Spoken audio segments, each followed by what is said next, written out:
I used to think weddings were about love, the kind that made people softer, kinder, closer. That morning, as I helped my sister Lydia lace up her white dress, I still believed that. She looked beautiful, of course. She always did. Golden hair, sharp blue eyes, the kind of smile that made everyone want to be near her. The photographers adored her, my parents couldn't stop fussing over her, and the bridesmaids whispered how lucky she was. I smiled too, because that's what I always did. For as long as I could remember, I had lived in Lydia's shadow. She was the star, I was the echo.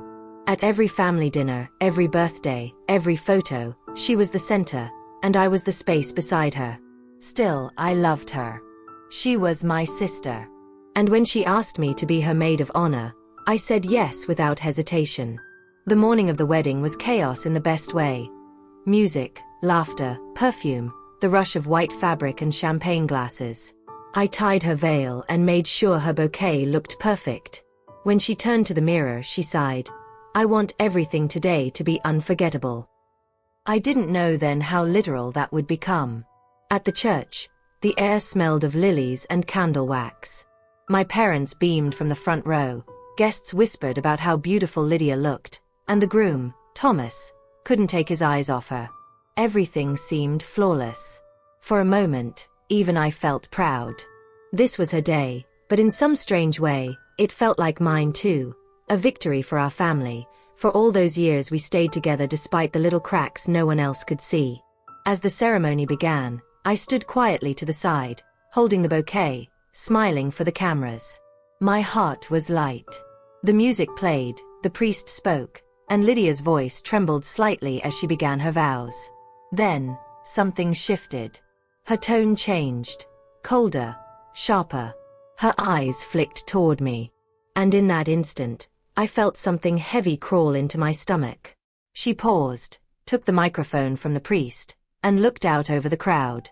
The guests waited. Even the air seemed to hold its breath. I didn't know it yet, but my sister was about to destroy everything I thought I knew about family, about love, and about myself. That perfect day, the one we had dreamed of for months, was about to become the day I'd remember for the rest of my life, for all the wrong reasons. It happened so fast that at first, my brain refused to understand the words. Lydia stood there, glowing under the soft church lights, her veil catching the shimmer of candles. Everyone was watching her.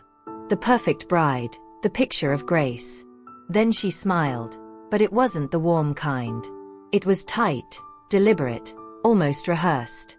"Before I say my vows," she began, her voice steady, "there's something everyone should know." The audience shifted in their seats. A few people laughed nervously, thinking it was a joke. I smiled too, until she turned her head toward me. Her eyes locked on mine, cold and hard. "My sister Sabrina," she said, "isn't really my sister. She's adopted. My parents took her in out of pity.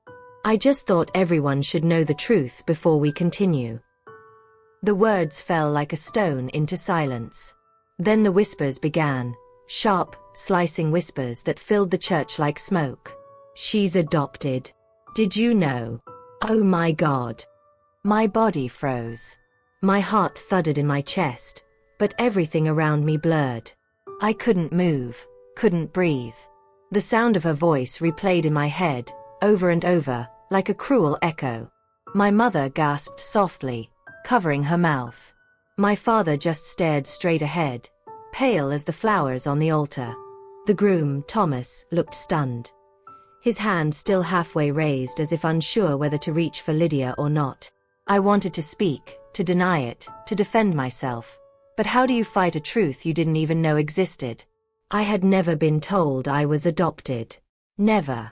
My whole life, every memory, every smile, every we're family, suddenly cracked open like glass under pressure. Lydia's voice trembled slightly now, as though she hadn't expected the silence to feel so heavy. She looked satisfied, but uneasy, like someone who'd thrown a match and realized too late the fire might burn her too. I took a step back, feeling hundreds of eyes on me. My vision blurred as tears filled my eyes. I wanted to disappear, to vanish from that cruel spotlight she had dragged me into. I turned to leave. I couldn't stay another second in that room filled with whispers and pity.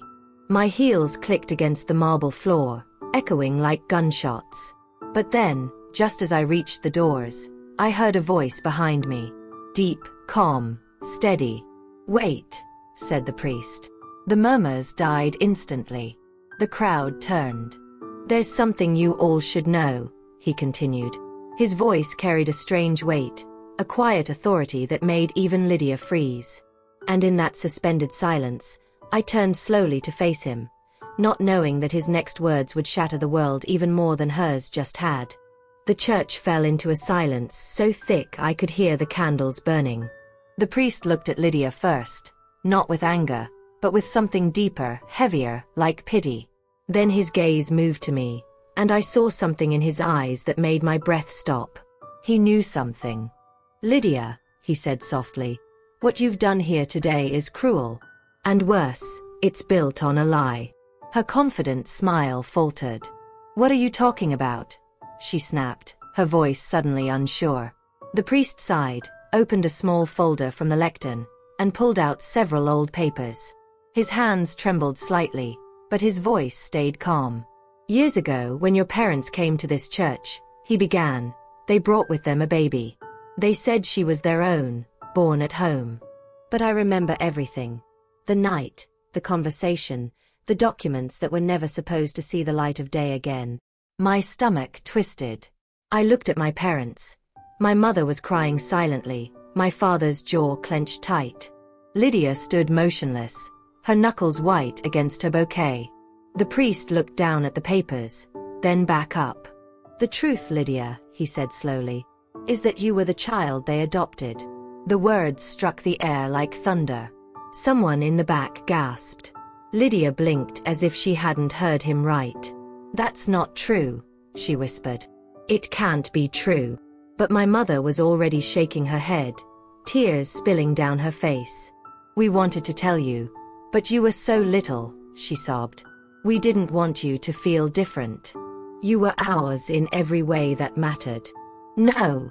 Lydia's voice cracked, the first real crack I'd ever heard in her perfect composure. "No, you're lying." She turned toward our father, desperate, pleading. But he couldn't even look at her. I stood frozen near the aisle, heart pounding so loudly I thought everyone could hear it. My mind was blank, my emotions tangled, disbelief, shock, pain, and something else I couldn't name. Lydia's bouquet slipped from her hands and fell to the floor. The sound echoed through the church like a final note. The priest closed his folder and said quietly, "The truth was always going to come out, my child. But perhaps it was meant to be today." Lydia stared at him for a moment, trembling, then turned and ran down the aisle, pushing past guests, sobbing, her veil trailing like a torn wing behind her. The groom didn't follow. No one did. I didn't move. I couldn't. My whole body felt hollow, like I'd been emptied out. The truth was cruel, but it was real. And for the first time, it didn't belong to her. It belonged to me. When she ran out of the church, silence filled the space she left behind. It wasn't peaceful, it was heavy, uncomfortable, like everyone was holding their breath, waiting for someone to say what came next. The priest quietly stepped away from the altar. The guests whispered among themselves, voices low, curious, shocked. My mother sat frozen, hands trembling in her lap, while my father just stared at the doors, his eyes empty. For a moment, no one remembered that this was supposed to be a wedding. I stood there, still near the front, unable to move. My legs felt like stone, my mind too full of noise. Everything I thought I knew about my life had just been turned inside out. And yet, instead of breaking me, it felt strangely quiet inside. Like the world had finally stopped spinning. My mother eventually turned toward me, eyes red and swollen. She tried to say something, but no words came out. There was nothing left to explain.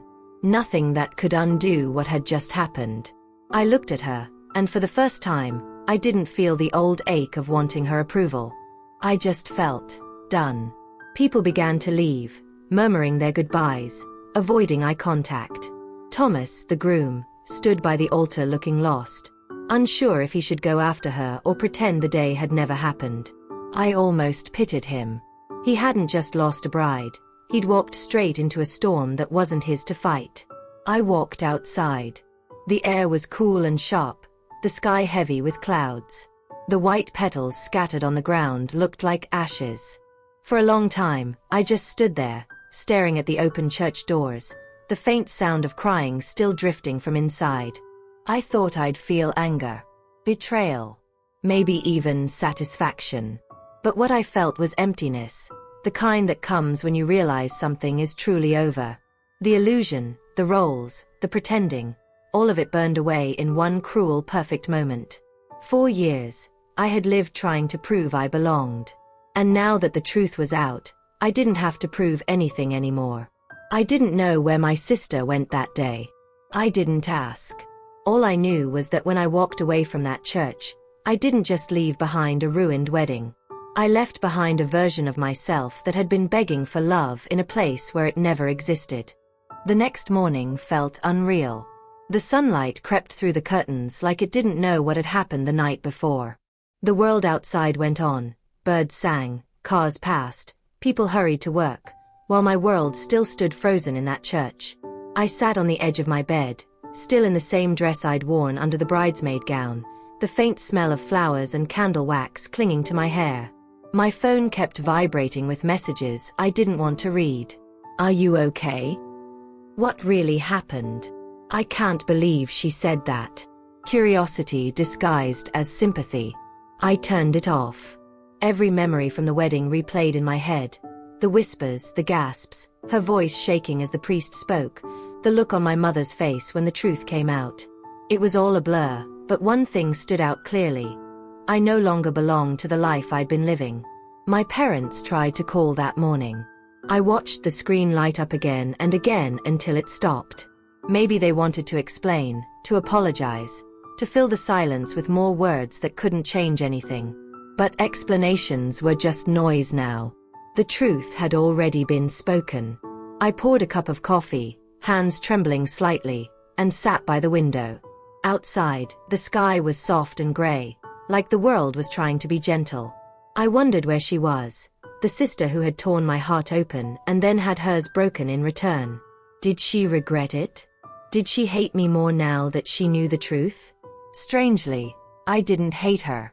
I didn't even feel the need to. Maybe that was the beginning of freedom. Not forgiveness, not anger, just the quiet realization that I didn't owe anyone anything anymore. By noon, I packed a small suitcase. I didn't know where I was going yet, only that I had to leave. I folded my favorite book, a photo of my childhood dog, and a scarf my mother had once knitted for me when I was sick. Even lies leave behind pieces of love. When I locked the door behind me, I didn't look back. The air felt different, sharper, cleaner, new. 4 years, I had been walking through life trying to fit into someone else's story. Now, for the first time, I was stepping into my own. Months passed quietly. The noise of that day faded like an echo behind me. I found a small apartment in another city, a tiny place with creaky floors and a window that caught the morning sun. It wasn't much, but it was mine. The first few weeks were the hardest. Every familiar sound, a song, a smell, the ringing of a church bell, brought back memories I didn't want. I tried to build new routines. Morning coffee by the window, evening walks through quiet streets, reading until I fell asleep. Life became smaller, simpler, peaceful. Then one evening, a letter arrived. There was no return address, only my name written in handwriting I knew too well. My hands trembled as I opened it.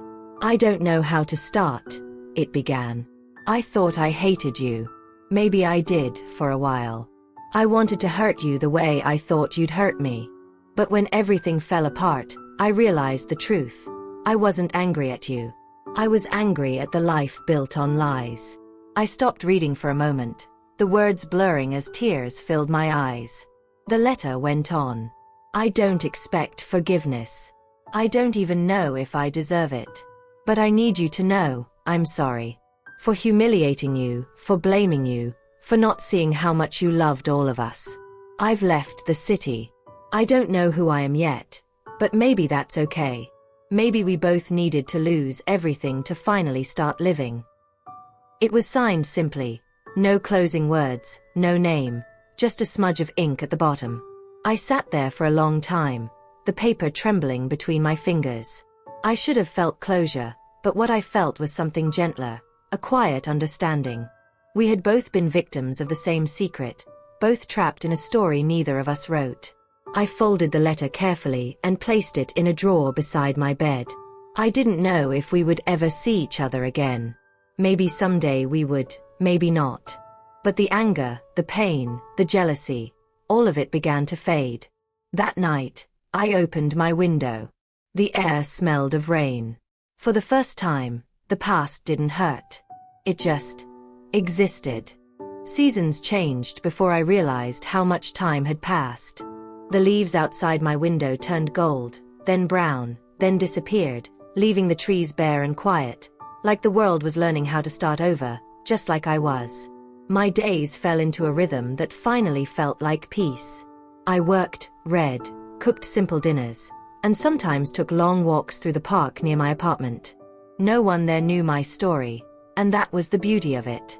I could be anyone, not the forgotten sister, not the one humiliated in front of hundreds of people, not a reminder of someone else's lie. Just me. Sometimes I still thought about her, about that day, that moment in the church. Not with anger anymore, not even with sadness. Just a distant ache, like an old scar that still remembers the wound but no longer hurts. I wondered where she was now, if she ever found peace. Maybe she was walking through her own quiet town somewhere, learning who she was without the weight of someone else's name. Maybe, in a strange way, we were both finally free. One evening, as the sun sank low and painted the walls in orange light, I took out her letter again. The ink had faded a little. I read the last line. Maybe we both needed to lose everything to start living. She was right. I smiled faintly, folded the letter back, and placed it in a box with the few things I'd kept from my old life. A childhood photo, a bracelet, and a pressed white rose from that wedding day. I wasn't keeping them out of pain anymore. They were just pieces of a story that had ended. Outside, the first drops of rain began to fall. I stepped onto the balcony, letting the wind brush against my face. The city lights flickered below, soft and alive. For the first time in a long time, I felt weightless, not because I'd escaped my past, but because I'd accepted it. The storm was over. And in the silence it left behind, I finally found myself.